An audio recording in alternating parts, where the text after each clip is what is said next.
दमोह में कांग्रेस के प्रदेश प्रवक्ता एवं पूर्व मंत्री मुकेश नायक ने चर्चित मिशन अस्पताल के खिलाफ की गई कार्रवाई को गलत ठहराया। उन्होंने कहा कि जिस फर्जी डॉक्टर के नाम पर कार्रवाई की गई है, उस फर्जी डॉक्टर को नियुक्त करने वाली संस्था को बचाकर केवल मिशन अस्पताल के खिलाफ कार्रवाई की गई। उन्होंने पूर्व कार्रवाई पर प्रश्न चिन्ह लगाते हुए न्यायिक जांच की मांग रखी। वहीं दमोह के गंगा जमुना स्कूल के खिलाफ हुई कार्रवाई पर उन्होंने कहा कि उससे बड़ी संख्या में बच्चे प्रभावित हुए हैं जो अंग्रेजी माध्यम में पढ़ते थे, अब उन्हें हिंदी माध्यम में पढ़ना पड़ रहा है। उन्होंने दोनों ही मामलों में न्यायिक जांच की मांग रखी और दोनों ही संस्थाओं के खिलाफ की गई कार्रवाई को गलत ठहराया। दरअसल कुछ समय पहले 5 मौतों के मामले में फर्जी डॉक्टर एन जॉन केम को पुलिस ने पकड़ा था और मिशन अस्पताल को विभिन्न जांच के घेरे में लेकर बंद किया गया था।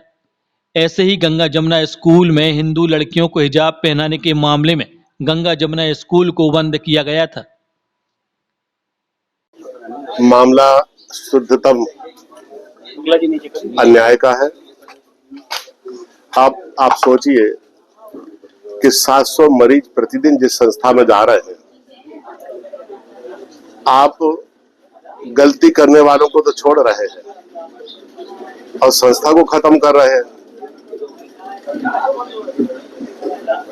और जो आरोप आप लगा रहे हैं सब असत्य है। मैंने आपको स्वयं कागज बताया कि राज्य सरकार ने सूचना के अधिकार के तहत ये सूचना दी है कि 20 साल से दमोह जिले में कोई धर्मांतरण की शिकायत नहीं है, हुआ ही नहीं। और आप धर्मांतरण का आरोप लगाकर एक संस्था की मान्यता खत्म कर रहे हैं। ऐसी संस्था जिसका संबंध हजारों गरीबों से है, जिसमें सोनोग्राफी होती है, एंडोस्कोपी होती है, सीटी स्कैन होता है, डिजिटल एक्सरे होता है, डायलिसिस होती है, और जिसने कैथ लैब लगाई है, जिसमें वॉल्व चेंज होते हैं, पेस मेकर लगाया जाता है, एंजियोग्राफी होती है, एंजियोप्लास्टी होती है। आपने ये कहा कि एक डॉक्टर की नियुक्ति के कारण कैजुअलिटी हुई, और जिन्होंने नियुक्ति की जिस संस्था के माध्यम से और जिस संस्था को ऑन रिकॉर्ड प्रोफेशनल फीस दी गई कि आप इनकी पूरी जांच करें और रिकमेंड करें,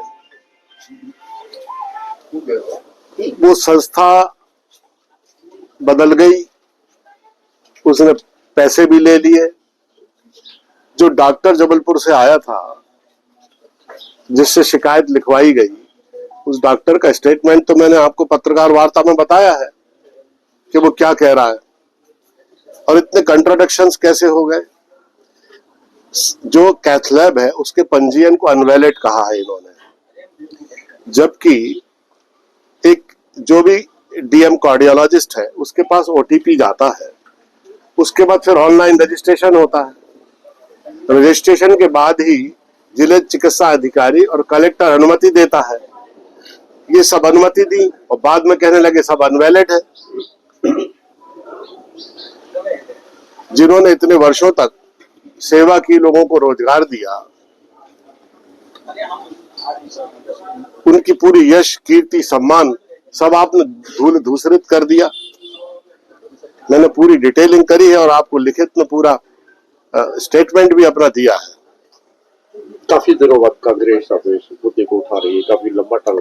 देखिए, ये मुद्दा तो जनता को उठाना चाहिए था। ये पब्लिक इशू है, जनता का मुद्दा है ये। और राजनीतिक लोग जब किसी मुद्दे को उठाते हैं तो वो जन आंदोलन नहीं बन पाता है। तो political party as well as public जब मिलकर किसी एक सुर उठाते हैं किसी समस्या को लेकर, तब उस समस्या के बारे में ध्यान भी जाता है लोगों का, उसका समस्या का निराकरण भी होता है और उसका प्रभाव भी समाज के ऊपर पड़ता है।